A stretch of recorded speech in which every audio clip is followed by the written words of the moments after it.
mendidik anak agar menjadi pemikir Islam yang mungkin berpikiran terbuka, kritis dan berempati untuk sekarang merupakan suatu tantangan dan tanggung jawab yang penting baik seorang pendidik ataupun orang tua. Tapi ada beberapa cara mungkin untuk membantu anak-anak mengembangkan pemahaman Islam yang mendalam dan kritis. Di antaranya mungkin ajarkan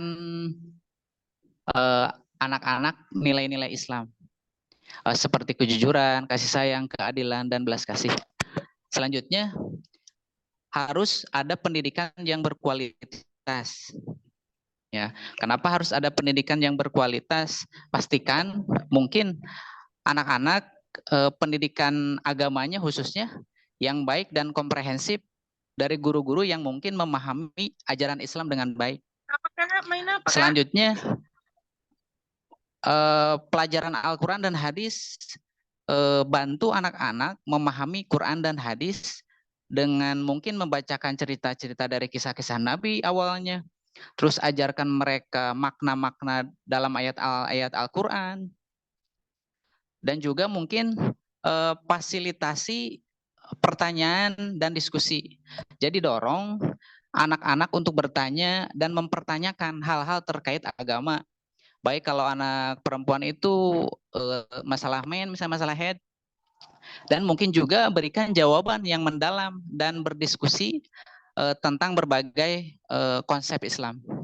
Juga contohkan akhlak yang baik sebagai orang tua atau pendidik agar anak-anak belajar banyak dari contoh yang diberikan oleh orang tua mereka atau guru mereka.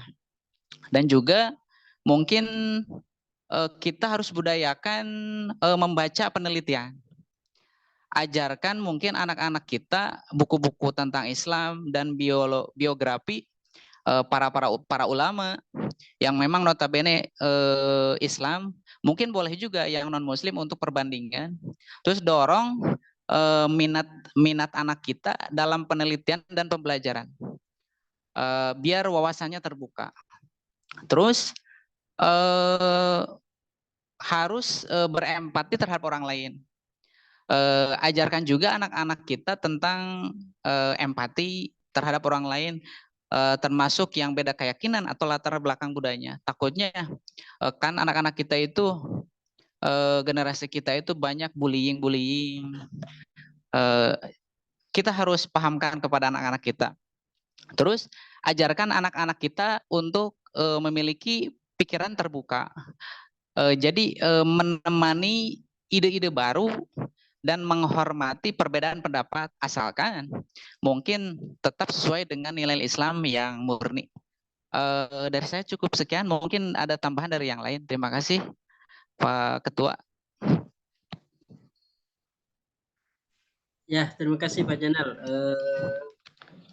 Flashback ya, tentu konsep pendidikan kita hari ini ya, kemudian ditawarkan oleh kita kepada anak-anak kita ya, bagaimana melahirkan generasi-generasi seperti Ibnu Rus. Mereka 10 tahun sudah hafal Quran. Dan tentu bagaimana itu ya memprosesnya. Ya, ada tahapan dan kemudian ada hasil kan dari hafal Quran, kemudian mereka barulah nanti diantarkan ke pemahaman, pengetahuan, wawasan. Kemudian dia diberikan ke spesifik bidangnya matematika, ya, dan seterusnya dan seterusnya. Nah ini seperti apa? Itu ya teman-teman bisa mengelaborasi ya, mengeksplorasi konsep pendidikan kita hari ini ya. Kalau kita kemudian ke teori taksonomi belum ya, itu kan ada aspeknya itu kognitif, afektif, dan psikomotorik gitu ya. Pendekatan-pendekatan seperti itu. Iya, memahami, kemudian menganalisa, dan kemudian mengamalkan seperti itu. Nah, mungkin bisa dielaborasi lagi ya teman-teman tentang konsep pendidikan hari ini. Sehingga lahirlah pemahaman yang utuh, ya keislamannya, kemudian pemahaman secara sains dan ya IT ya, pengetahuan secara luas, kemudian sikap mental yang mumpuni, dan kemudian dia punya skill yang matang di bidang itu ya. Mungkin ada teman-teman yang bisa menanggapi. Terima kasih.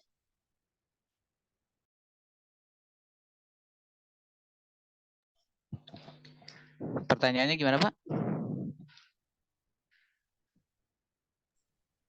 Konsep pendidikan kita hari ini.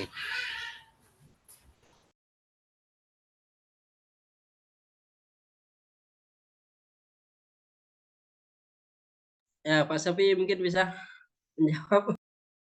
Ya, begini Pak.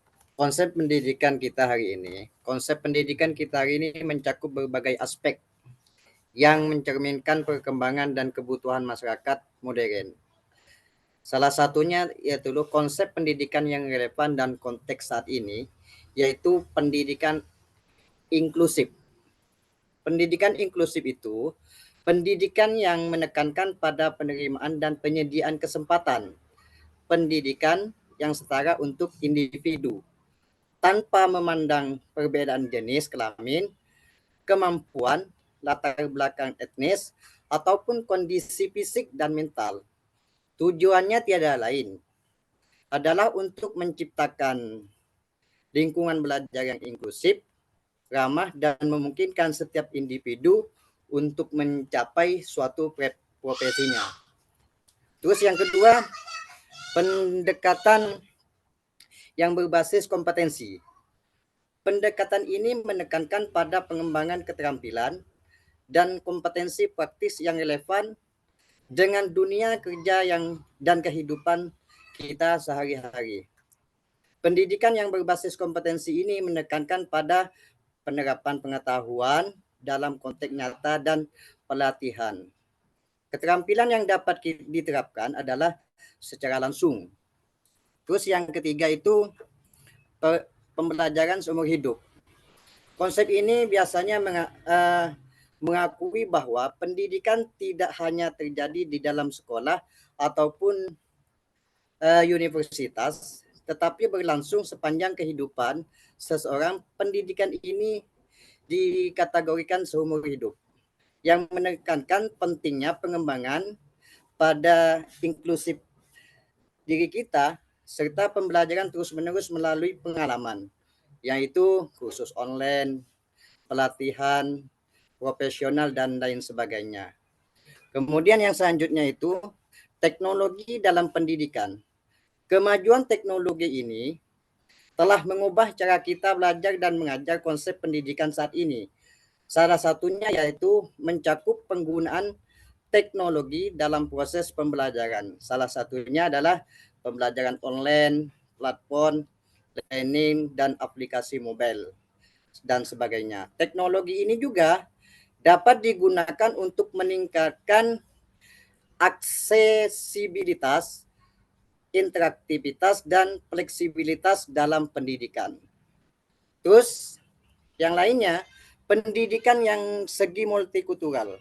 Dalam dunia yang semakin terhubung, pendidikan ini menekankan tentang pemahaman, penghargaan, dan kerjasama, baik berbagai budaya, agama, dan latar belakang etnis.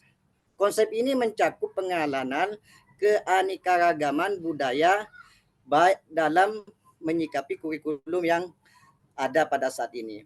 Pengajaran yang ini bisa dikatakan inklusif dan pengembangan keterampilan intelektual. Kemudian karena pengembangan keterampilan abad yang ke-20 ini membutuhkan konsep pendidikan saat ini yang perlu ditekankan tentang pengembangan keterampilan yang sangat relevan dan era digital dan global, seperti keterampilan berpikir kritis, kreativitas, komunikasi efektif, kerjasama, bagaimana dapat memecahkan masalah, dan literasi digital. Penting untuk terus mengkaji dan mengembangkan konsep pendidikan ini tiada lain supaya dapat memenuhi kebutuhan dan tuntutan masyarakat dan mempersiapkan generasi yang akan datang. Mungkin ini yang bisa dapat saya sampaikan tentang konsep kehidupan yang hari ini. Terima kasih. Ya, terima kasih Pak Safi'i telah menambahkan. Mungkin ada yang lain dari ibu-ibunya?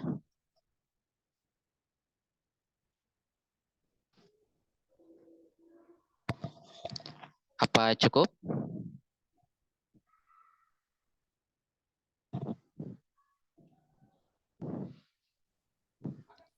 Cukup, Cukup Pak, ya? cukup jelas, Cukup. Pak. Ya. Ya. Oke, mungkin pemaparan presentasi dari kelompok 6 cukup sekian. Terima kasih. Semoga tidak puas. Wallahul muwaffiq ila aqwamit thoriq. Wassalamualaikum warahmatullahi wabarakatuh. Waalaikumsalam warahmatullahi wabarakatuh. Tuh. Ya, kita lanjut ke Ustadz Komarudin. Ya.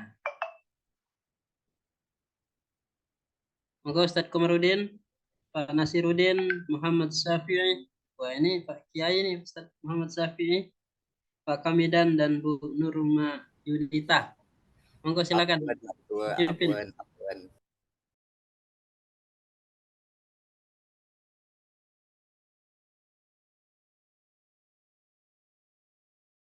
Monggo Pak Syafi'i dipimpin ke kelompok 7. Kelompok 7 kemana nih yang lain nih? Sudah saya jelaskan tadi. Saya yang membaca gak? Mana kelompok 7 nih? Yang lain?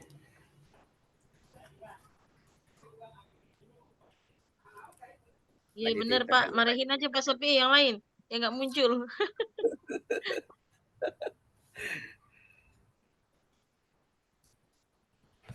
Ditunggu ya. Kelompok 7. Mungkin pada lelah nih kelompok 7 nih.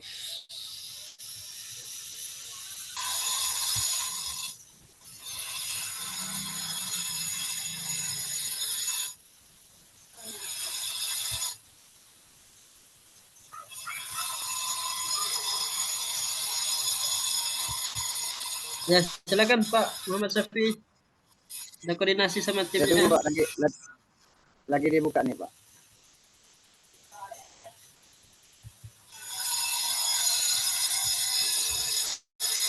Nah ini kelompok 8 Bapak Ibu dari sekarang, siap-siap dari sekarang nih yang kelompok 8. Saya ajak ke Bu Gadis Pak Syafi'i kalau materinya kesulitan. Ke Pak Firman saja. Mbak Gadis, kalau dibukakan di kelompok 7 ini ke laptop saya agak nge-lag nih. Saya dibagikan ke kelas tuh. Oke, sebentar Pak, saya buka dulu.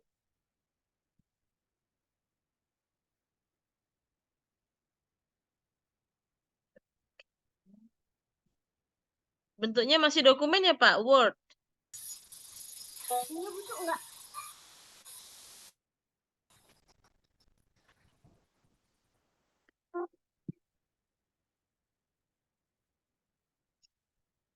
Bagikan layar, masih Word ya bentuknya ya. Izin set. Laptop lagi nge-lag nih.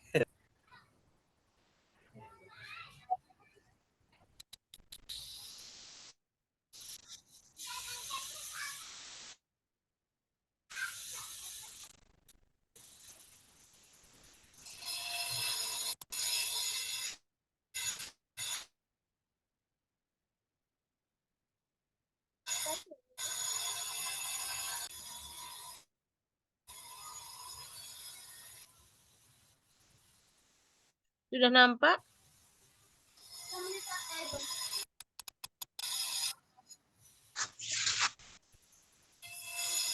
Halo, Pak Safi'i, biar saya aja yang bacakan, Pak. Oh iya Pak. Monggo Pak.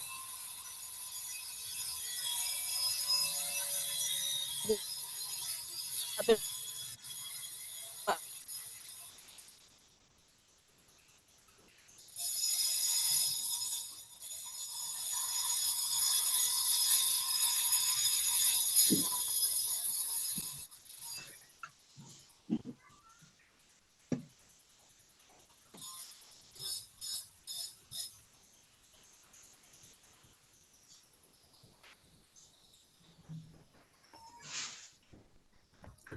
Ada 26 lembar ini mau halaman berapa ya, Pak? Ada PPT-nya, Bu. Ntar ya, Bu. Ada Ya. PPT. Oh, PPT-nya. Ah. Yang di-share ke saya ini Saya yang kirim ke Word. grup aja ya, Ini. ya Bu ya. Sudah Pak, udah Iya, saya iya, kirim Pak. Pak. Ya.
Bismillahirrahmanirrahim.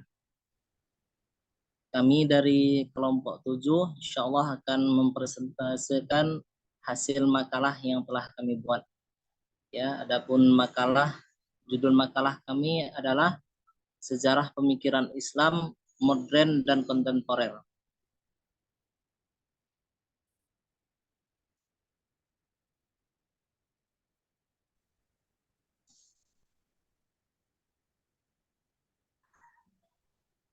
Sebab-sebab lahirnya konsep pemikiran Islam modern.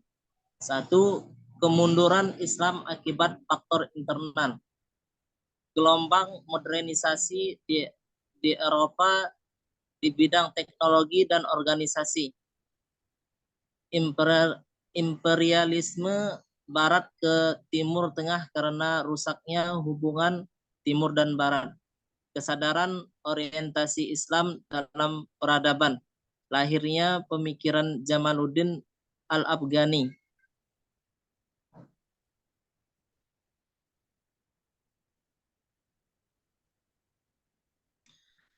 Kondisi politik dan sosial Islam masa modern. Politik. 1.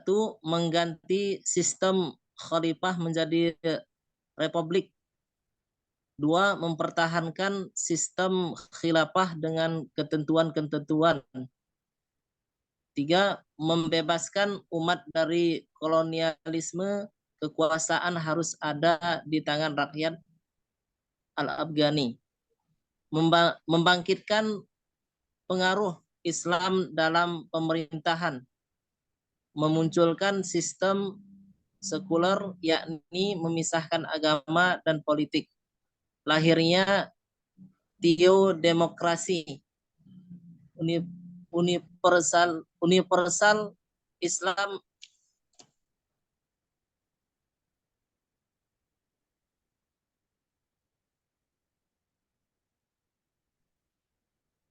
Kondisi politik dan sosial Islam masa modern. Memunculkan sistem sekuler, memisahkan agama dan pemerintahan. Lahirnya Islam dengan pemikiran yang dinamis. Berdirinya Universitas Al-Azhar Mesir. Melahirkan solidaritas antar umat manusia.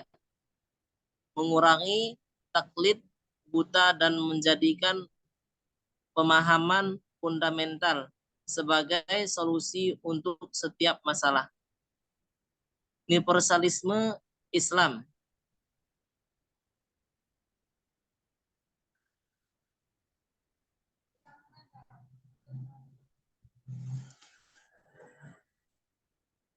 Tokoh pemikiran Islam modern adalah Jamaluddin Al-Afghani dan Harun Nasution.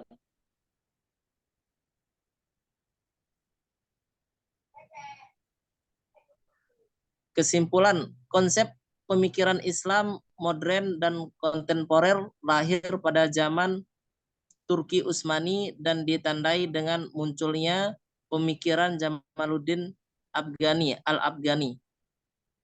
Pencetus pemikiran modern kontemporer adalah Jamaluddin Al-Afghani, dilanjutkan muridnya Muhammad Abduh. Adapun salah satu pemikiran terkenal lainnya adalah Harun Nasution. Semuanya mengangkat Islam dari masa kegelapan.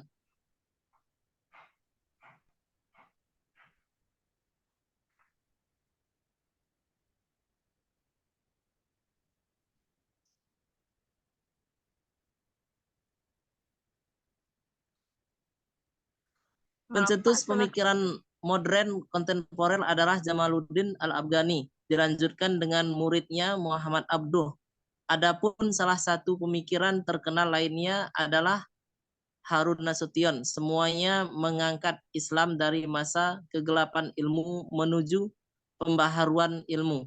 Bukti nyatanya adalah lahir Universitas Al-Azhar sebagai pilar modernitas pemikiran Islam masa kini. Perkembangan politik dan sosial pada masa ini sangatlah pelik. Keterkurungan pemikiran membawa masyarakat Islam semakin tergerus dengan kemajuan pemikiran bangsa Barat. Di samping itu, perubahan pun banyak terjadi, sehingga membuat para pemikir Islam melahirkan karya-karya yang membuka mata dunia dan lanjut, Bu.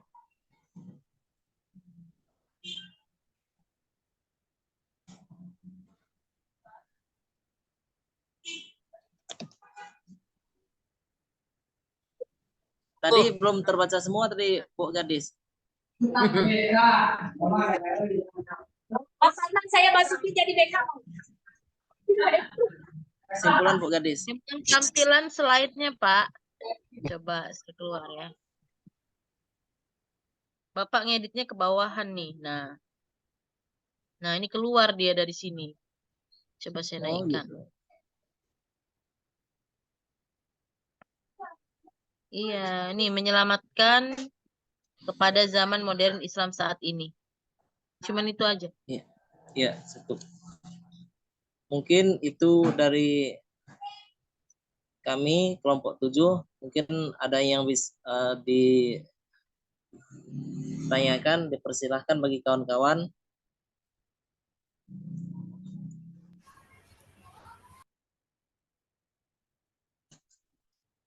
Kita buka 2 pertanyaan, kalau tidak ada kita lanjut ke sesi kelompok 8 nih. Iya ini.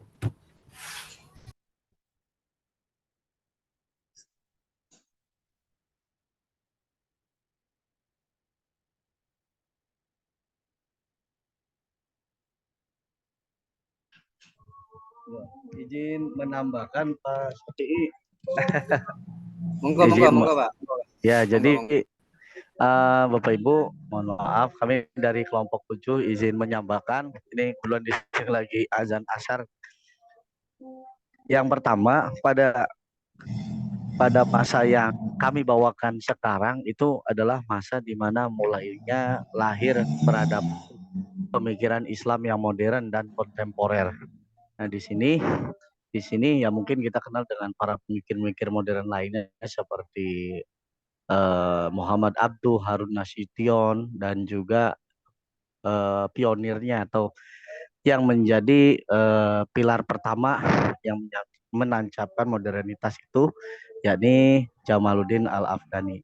Kenapa lahirnya pemikiran ini? Tidak lain, yang pertama adalah karena Jamaluddin Al-Afghani menganggap bahwa faktor yang terjadi pada zaman sebelumnya, yakni zaman-zaman Renaissance ketika masih masa kebangkitan Yunani, Islam itu gagal berkembang biak gitu, sehingga di sini Jamaluddin Al-Afghani muncul dengan pemikiran yang baru bahwa kita itu tidak boleh terpaku kepada puritas atau kemurnian yang dilahirkan oleh pemikiran-pikiran sebelumnya. Sebenarnya ini nyambung sama pembahasan kemarin, pembahasan tadi kelompok 5, Pak Ajam dan kelompoknya Pak Firmansyah gitu ya.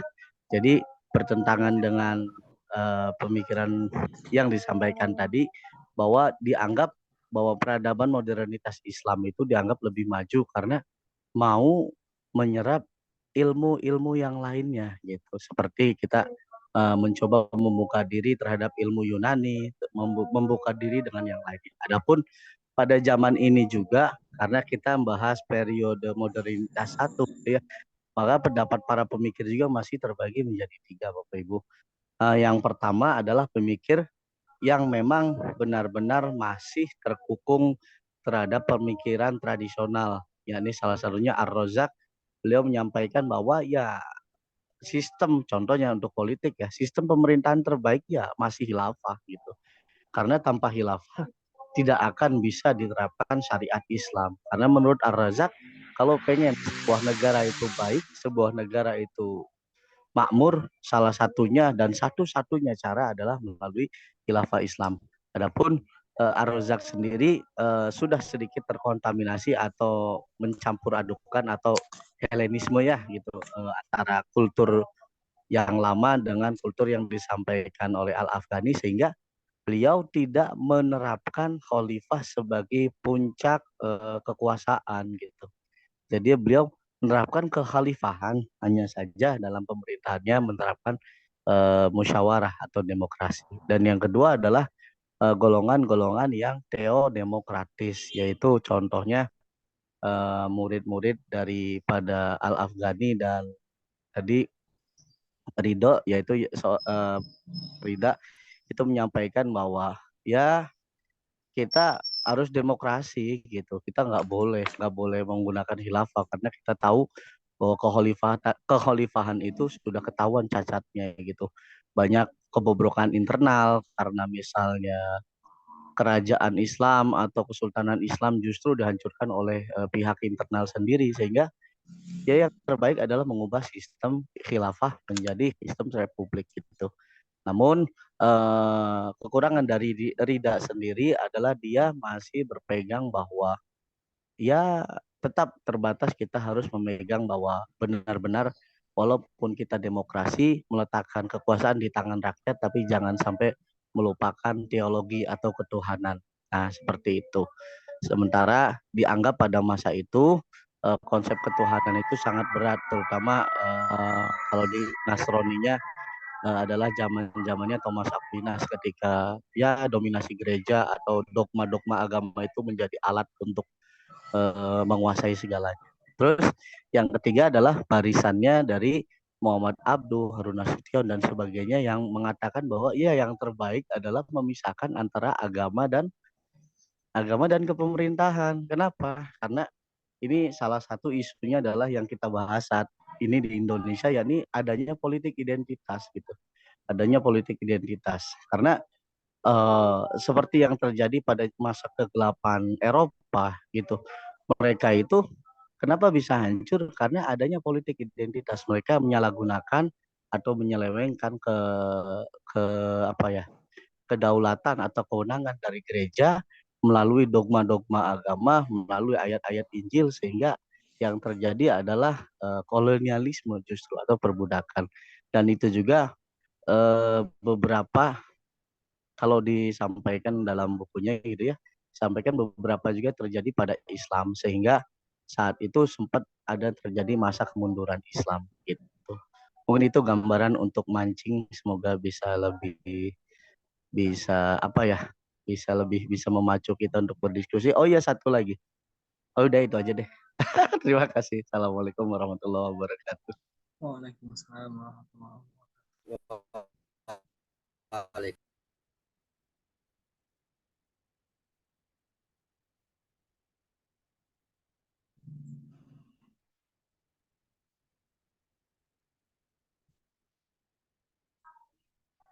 Nanya dong, Pak. Mangga Ibu, ada Pak Jenderal, ada Bu Gadis itu yang ingin bertanya, silakan. Siapa dulu ya? Wait, Bu Gadis. Bu Gadis dulu. Oke. Saya ya. Saya pertanyaannya nggak berat-berat, Pak. Yang ingin saya tanyakan, apa sih perbedaan utama antara pemikiran Islam modern dengan pemikiran kontemporer tadi? Itu aja. Makasih, Pak.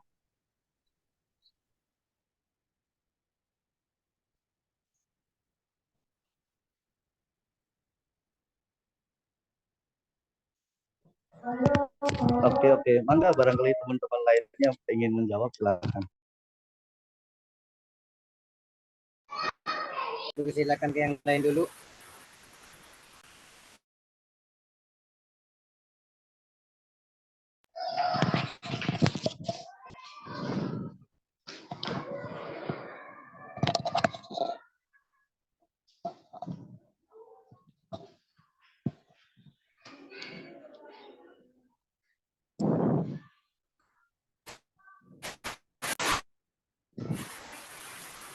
Enggak, mungkin yang lain mau jawab dulu sebelum akhirnya.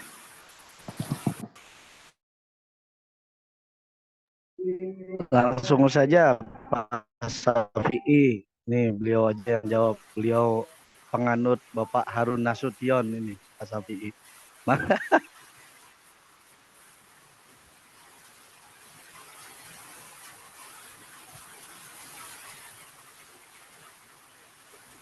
Baik, kalau tidak ada, saya akan coba menjawab pertanyaan.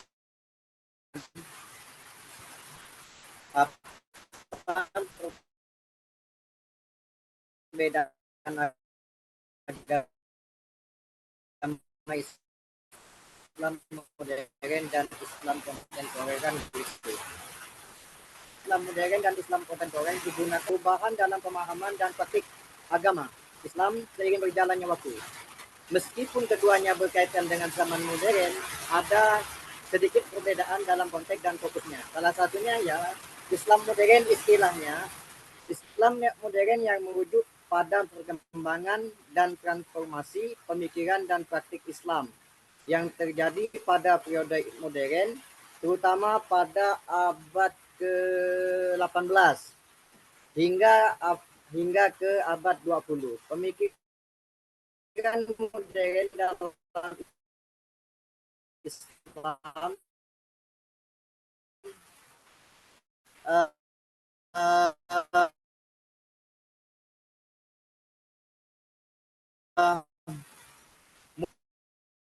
muncul sebagai respon terhadap perubahan di bawah oleh interaksi dengan Barat dan seperti yang diwakili oleh Nurdin Al-Afghani dan banyak lainnya, menekankan pada adaptasi dan interpretasi yang rasional dan kontekstual terhadap ajaran Islam.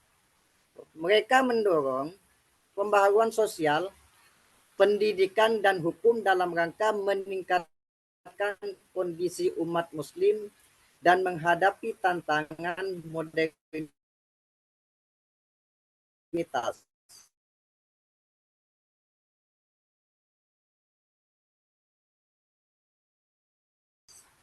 Kemudian Islam kontemporer ini istilahnya dinamika Islam dalam konteks pemahaman dan praktik agama Islam dipengaruhi oleh salah satu faktor sosial, politik, teknologi, dan budaya kontemporer. Islam ini mencerminkan berbagai aliran dan paham dalam Islam yang berkembang di berbagai belahan dunia.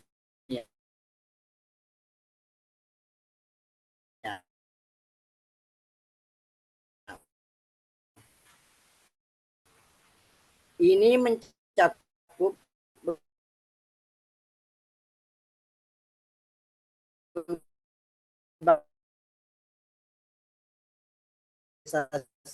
Islam yang mempunyai dan praktik agama, serta seperti pluralisme, ekonomi dan politik. Dan berbagai pendekatan dan pemahaman tentang bagaimana menjalankan ajaran Islam dalam dunia yang terus berubah.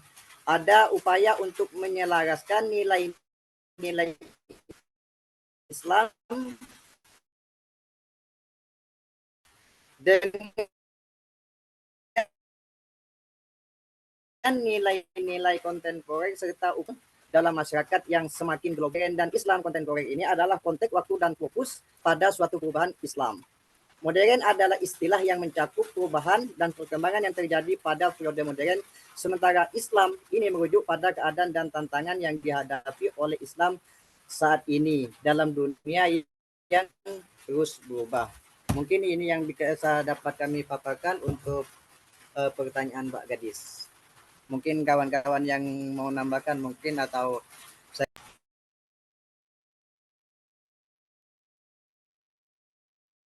Terima kasih Pak Syafi'i. Jadi bisa saya simpulkan bahwasanya kalau Islam modern itu lebih berkaitan dengan upaya penyesuaian terhadap perkembangan zaman, sedangkan kalau pemikiran Islam kontemporer itu lebih fokus pada isu-isu terkini ya Pak ya, tentang sosial dan politik begitu. Terima kasih Pak Syafi'i. ya, sama-sama Mbak Gadis.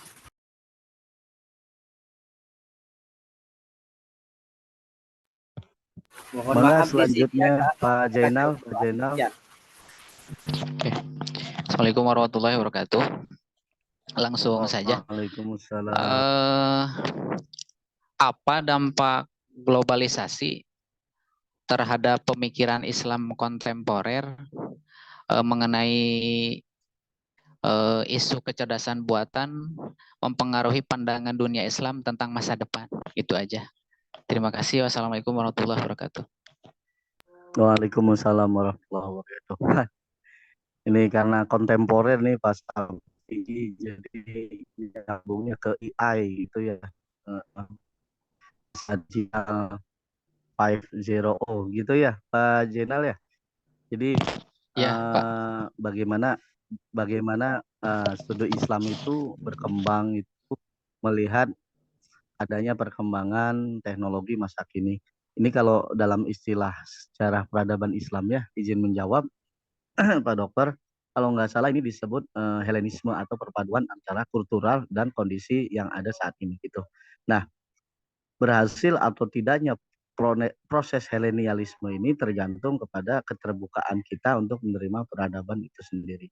Kebetulan kemarin sekali saya baru ngobrol sama seorang dosen ya dari Afrika Selatan, Dr. Rowland, itu mereka mengatakan bahwa lemahnya orang Islam saat ini adalah ketika mereka terlalu terkait gitu ya, terlalu ber bergantung kepada adanya teknologi yang berkembang saat ini, sehingga hal itu membuat mereka lupa dengan esensi esensi mereka sendiri atau fundamental itu sendiri. Jadi kalau tadi sambil menjawab pertanyaan Bu Gadis, walaupun kita melihat perkembangan zaman, tapi hal terpenting yang ada di dalam pemikiran Islam kontemporer adalah menjadikan segala sesuatu dikembalikan kepada konsep fundamentalnya. Jadi hakikatnya ini arahnya mau kemana nih?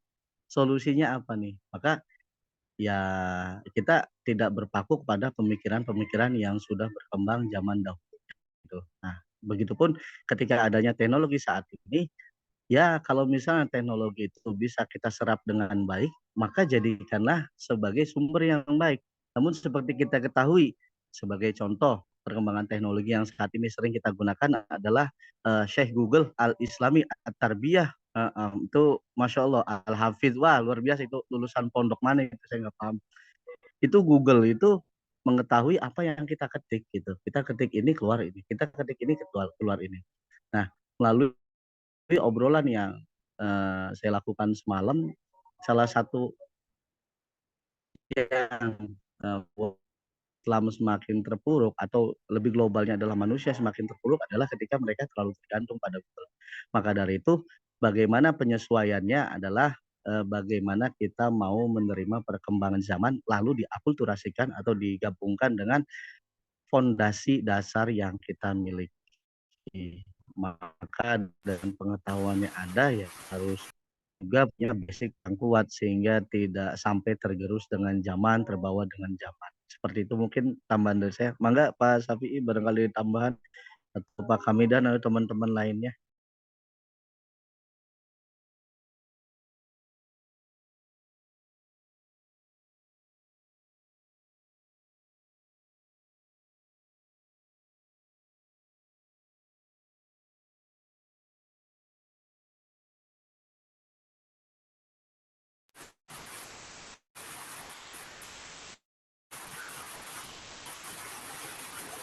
Gimana Pak Jainal Mutakin?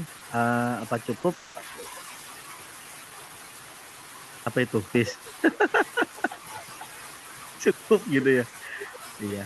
Oh iya teman-teman, ini saya tadi sebenarnya pengen ngomong cuman lupa gitu ya.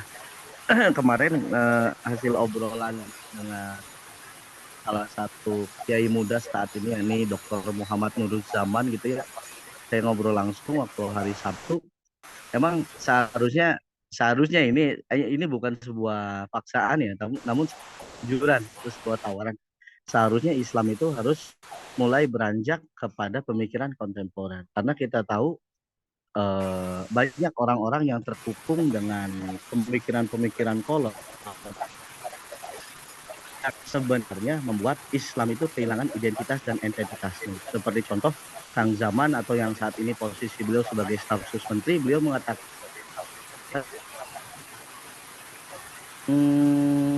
kita coba lihat sisa-sisa sejarah yang ada di negeri Mekah. Nah, itu seperti kamar dari Siti Khadijah sekarang lenyap dijadikan kamar mandi. Rumah dari sahabat Abu Bakar, sahabat Utsman, dan sahabat Ali sekarang lenyap dijadikan hotel Zamzami Tower. Seperti itu contohnya. Jadi ketika kita berperilaku atau tidak mau berakulturasi dengan perkembangan zaman, maka yang terjadi kita hanya stuck gitu, hanya taklid bahwa kalau itu rumah-rumah tadi dibiarkan maka akan jadi keramat, akan jadi suci, sehingga banyak-banyak kemusyrikan yang ada di situ. Padahal kalau saja kita mau berpikir lebih terbuka, maka yang terjadi adalah seperti yang ada di Indonesia, Bapak Ibu. Yakni keberadaan Candi Borobudur. Saya yakin kalau Candi Borobudur adanya di Mekah saat ini atau di Arab saat ini, mungkin Candi Borobudur udah hancur lebur. Tapi beda di Indonesia, Candi Borobudur dijadikan sebagai bahan pelajaran, bahan kajian sejarah.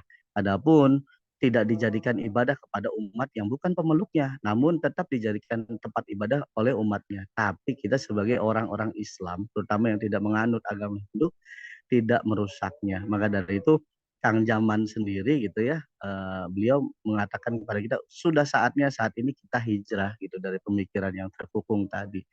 Ya oke, kita harus punya batasan yang namanya musyrik, yang namanya syirik, dan yang namanya tidak. Tapi jangan sampai hal itu membatasi kita sehingga kita tidak mau melihat sejarah, kita tidak mau melihat segi positif atau sisi fundamental atau akar dasar dari apa-apa yang terjadi saat ini. Mungkin itu tambahannya. Mangga silakan, barangkali ada lagi.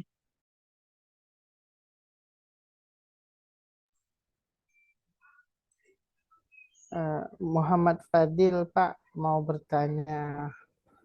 Ya. Mangga Pak Fadil, silakan Pak Fadil. Jadi kawan-kawan tadi terkait masalah kontemporer itu, terus bagaimana cara kita keluar dari zona nyaman ini, Pak? Artinya ide brilian apa yang bisa kita lakukan yang ya bisa menjadi katakanlah itu sebuah pembaharuan gitu, atau mungkin ya sesuatu yang baru lah gitu. Oke, terima kasih Pak Fadil, pertanyaannya luar biasa. Izin jawab Pak Sapi. Kebetulan sinyal beliau kayaknya agak berat. Atau Pak Sapi mau jawab dulu, Pak Sapi? Pak Kiai, monggo Pak Kiai. Saya kurang begitu nyimak, di tempat saya ini lagi hujan, Komandan. Oh iya, siap Dan. Izin jawab ya Dan. Ya. Jadi gini Pak Fadil, luar biasa. Ini mengikuti perkembangan zaman atau bagaimana segi Islam kontemporer itu menghadapi zaman. Cara-cara yang pertama adalah ya sebenarnya kita sedang menghadapi itu semua atau melaksanakan itu semua, yakni kita cobalah berpikir seperti apa yang diajarkan melalui metodologi studi Islam. Itulah yang menjadi fondasi awal yang ditanamkan oleh Jamaluddin Al-Afghani di Mesir gitu. Jadi beliau itu mencoba mengajak orang Islam itu untuk berpikir yang pertama fundamentalis atau menuju pada akar intinya, yang kedua berpikir terstruktur, karena Islam sendiri kalah oleh Barat saat itu kalau nggak salah itu karena dua faktor. Yang pertama karena teknologi gitu ya. Yang kedua karena pola berpikir kita tidak terstruktur. Kenapa bisa tidak terstruktur? Ya salah satunya adalah pembakaran perpustakaan yang terjadi pada zaman Khalifah Al-Ma'mun gitu. Sehingga ya kita jarang membaca buku sehingga apa yang keluar dari diri kita itu ya seperti itu tidak terstruktur. Nah, lalu setelah kita mau menstrukturisasikan gitu ya pola pikir kita, kita coba membuka wawasan kepada pemahaman-pemahaman lain gitu. Karena ini yang lebih ngeri gitu ya, yang lebih ngeri adalah bagaimana kita harus cobalah sedikitnya, walaupun ini ya dianggap sebagai hal yang mudorotnya banyak, tapi ini harus kita lakukan. Yakni apa? Usahakan di antara diri kita itu memiliki akun media sosial Bapak Ibu. Jadi kalau bisa kita punya TikTok lah, punya YouTube, punya Instagram lah. Karena kenapa? Kita sebagai orang Islam, terlebih sebagai seseorang yang konsen di bidang pendidikan agama Islam, apalagi kita tingkatnya master ya, kita punya kewajiban dakwah yang lebih gitu sebagai seorang yang berilmu. Sementara apa-apa paham-paham baik yang tadi disebut radikal, terlepas siapa yang mengecap itu radikal atau tidak, paham yang sesat sekalipun, bahkan yang jauh dari Islam itu tersebar di media sosial tersebut. Maka cara kedua selain mencoba berpikir terstruktur adalah ayo kita melek teknologi. Buatlah akun TikTok, buatlah akun Instagram, buatlah akun Facebook. Lalu ketika kita sudah membuat penelitian atau ya simpelnya kita sudah melihatlah bagaimana paparan zaman saat ini, cobalah kita buat dakwah. Kita jadikan media sosial atau ya perkembangan teknologi ini sebagai lahan kita untuk menyebar maslahat bagi umat. Nah, seperti itu. Selanjutnya, Kalau oke, lanjut ya silakan Pak. satu lagi terakhir ini Pak, mungkin coba buka dialog dengan para pakar dari keilmuan lain. Karena dalam studi Islam kan kita coba melakukan pendekatan dengan pakar-pakar lain, misalnya dari agama yang lain boleh, dari ahli keilmuan yang lain boleh. Bukan dalam rangka kita menyamakan persepsi, tapi yang pertama kita membuka wawasan dan yang kedua kita coba memasukkan logika yang kita inginkan untuk disampaikan pada mereka. Syukur-syukur masuk gitu. Itu Pak Fadil, mangga barangkali ada. Baik, ya jadi begini ya kan, pada prinsipnya yang semua yang Bapak sampaikan terkait masalah dakwah dalam media sosial. Nah, contoh ya dalam hal ini mungkin dalam hal TikTok lah katakanlah begitu. Ketika kita dapat ruang dalam dunia seperti itu, kesannya seperti kebablasan, Bapak. Kebablasannya dalam artian terkadang sulit kita bedakan ini benar nggak dari dalilnya, dari bersumber dari Rasul atau memangkah dalilnya pernah ada yang terputus. Jadi kan kesannya tuh kayak ngasal gitu kan Pak. Dan karena memang kita nggak pernah tahu dan tidak pernah kita filter, yang membuat ini kan bebas kan satu. Yang kedua, ketika ada ide, ya dalam hal ini saya mohon maaf ini saya angkat kisah cerita dari guru kita Ustadz Yusuf Mansur. Nah, ketika beliau mencoba untuk membangun suatu sistem menurut beliau itu bagus, dan kita juga berusaha, artinya kita udah senang nih ada tokoh-tokoh yang bisa mencerminkan, karena sikap mereka itu mampu membangunkan tidur kita kan begitu. Nah, ketika mereka sedikit saja mungkin melakukan satu kesalahan, nah itu dibully rame-rame ya gitu. Jadi seakan macam tak ada ruang bagi kita untuk membuatkan satu perubahan gitu. Termasuk juga kepada guru kita juga Agim. Nah, ketika beliau punya prinsip dalam hal beliau kan ibaratnya bisnis beliau kan menggurita, ibaratnya artinya sisinya positif. Namun ketika beliau dianggap ketika katakanlah poligami itu sebuah kesalahan, anggaplah begitu ya kan. Ketika beliau melakukan hal itu, lalu nah itu tadi publik itu kesannya betul-betul ingin mematikan, pembunuhan karakter lah gitu kira-kira. Nah itu tadi, jadi balik lagi, kita seakan-akan tak punya kesempatan untuk keluar dari zona nyaman gitu kira-kira Pak. Nah, begitu saja Pak. Siap, siap, siap. Ya, ya benar Pak. Jadi dunia media sosial gitu adalah dunia tanpa batas gitu ya. Dan tanpa norma di situ, makanya dikenal itu netizen itu begitu jahat dan kejam gitu Pak ya, bahkan lebih kejam dari Fir'aun gitu mungkin, karena Fir'aun nggak main medsos gitu. Nah, apa ya, itulah sebab Pak, itulah sebab, itulah sebab kenapa Islam itu kalah, karena apa, kita nggak mau terbuka sama zaman. Akhirnya apa, kita baladnya kurang. Padahal kalau misalnya gini, kalau mungkin Bapak kenal dengan istilah buzzer ya, buzzer itu bukan hanya pendorong atau kaum-kaum yang mendukung golongan tertentu, tapi buzzer ini bisa juga disebut sebagai pendukung-pendukung kita sebenarnya. Jadi kalau kita misalnya kita punya umat berapa nih, misalnya punya jamaah berapa, punya jamaah 1000, jadikan jamaah yang 1000 itu yang kita miliki sebagai buzzer atas pendapat apa nih yang mau kita angkat. Misal gitu ya, ada perkembangan zaman, misalnya tentang apa, kita mau angkat kalimatnya siapa nih. Misalnya kita mau angkat, pendapat yang menurut kita sahih gitu ya, bisa diabsahkan baik eh, secara agamanya atau secara logika masuk akal, kita angkat. Misal contoh pendapat Gus Baha ini bagus nih, Gus Baha nih, atau Buya Yahya nih bagus. Nah, kita lawan konflik-konflik atau hoaks-hoaks atau berita-berita sesat yang tidak cocok di media sosial itu dengan mempromokan atau memviralkan apa yang ingin kita sampaikan, fatwa-fatwa yang ingin kita sampaikan.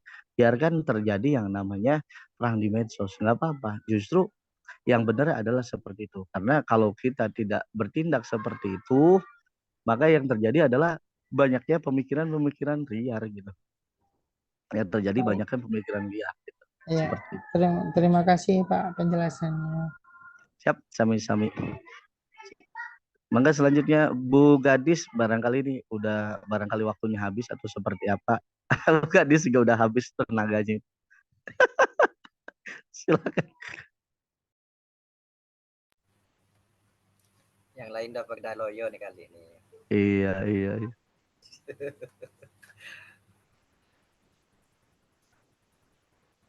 Silakan mungkin kelompok terakhir kali Pak. Ya, monggo. Ya, mungkin izin ditutup dulu Bu. Terima kasih kepada Bapak Ibu yang telah menyampaikan materi hari ini. Salam kami dari kelompok 7, Pak Syafi'i, Pak Kamidan, Ibu Nur. Ibu Nur, Pak Nasruddin, saya gitu.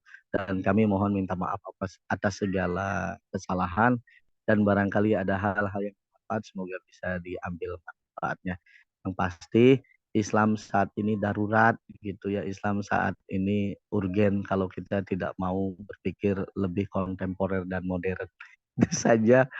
Allahumma muwaffiq ila aqwamit thoriq. Assalamualaikum warahmatullahi wabarakatuh. Waalaikumsalam warahmatullahi wabarakatuh. NU euy, NU euy. Terima kasih, Masya Allah, Pak Komarudin, Ustaz Syafi'i, Kamidan, dan tim ya, Insya Allah. Kita lanjutkan ke kelompok kami terakhir ya. Insya Allah akan dibawa MC Ibu ya, sabarnya nih. Adal Bu. Kelompok terakhir. Baik, bismillahirrahmanirrahim. Assalamualaikum